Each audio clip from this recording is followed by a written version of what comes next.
Alright, you hard asses, welcome to the Action Channel. Around here, it's all about entertainment and pure insanity. So today I have a very interesting story for you that I think most of you are not familiar with. And yes, of course it deals with Arnold Schwarzenegger, the king of bodybuilding, and some of his crazy adventures from back in the day when there was no rules. Bodybuilding in the 1960s and 70s were pretty much like action movies in the 1980s and 90s, meaning that it was like the Wild West. People did whatever they had to do to get the job done. Now, speaking of getting the job done, so today let's rewind the tape to 1967 when Arnold was just 20 years old. This was a crazy time for the young man, and at the time he still lived in Europe. He was managing a health club in Munich, Germany. And 1967 was also the year that he became Mr. Universe for the very first time. And all these years later, I believe Arnold is still the youngest man to ever have won that prestigious title. Arnold was still growing and perfecting his body. He was big and strong and full of confidence and very cocky. However, the man wasn't unbeatable. He had already had his ass kicked at his very first Mr. Universe contest by Chet Jordan. And over the next 2 years, he would still lose to Frank Zane and Sergio Oliva. So at this point, the man definitely had a lot of potential, and people in America and around the world started to pay attention to him. Now, during this time, Arnold probably enjoyed bodybuilding more than ever. He was still very hungry, and he was free as a bird. He no longer lived at home with his parents, and his time in the military was also behind him. Now he could focus on the main thing in life, bodybuilding.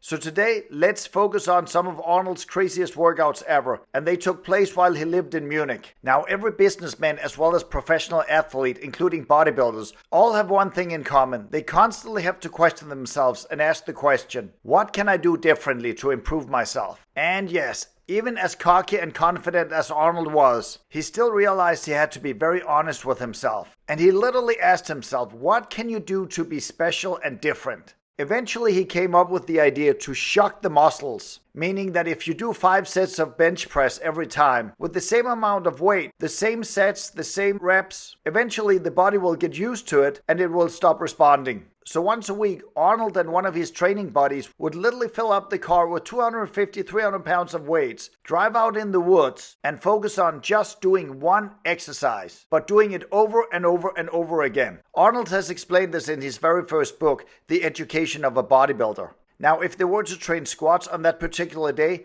Arnold would do around 20 reps with 250 pounds. Then his training buddy would do whatever he could do. And then it was Arnold's turn again. In other words, they did not take any breaks and one guy was constantly under the squat rack. Now most guys you see at the gym today, even experienced bodybuilders, will do maybe 5-6 sets. However, Arnold and his sparring buddy would literally train for 3 hours, doing a total of 55 to 60 sets. And according to Arnold in his book, he said the last hour seemed endless and extremely painful. But you know the old expression, no pain, no gain. And that applies to bodybuilding more than probably any other sport you can think of. Let's get serious. Now, most of us know the feeling of a good leg workout and the soreness that comes with it. But in this case for Arnold, the pain seemed different and they could not walk straight for a week. Now, like that wasn't enough, Arnold and his friends actually turned this into a weekly thing. And as crazy and insane as those workouts may sound like, they also had the time of their life. They would even bring girls with them, and they would make a fire and the girls would prepare dinner for them. They would then drink beer, wine, eat chicken, kebab, have sex in the sun and swim in a lake. After getting all drunk, they would actually continue with their training, which obviously didn't end well. And many times they would literally fall with all that weight on top of their shoulders, because the alcohol had weakened their muscles. And at this point, their concentration wasn't that great either. It's a miracle that nobody got really hurt. However, when you're young and crazy, well, you gotta enjoy life. And Arnold and his friends and these hot chicks seemed to have one hell of a good time. Arnold has described it this way.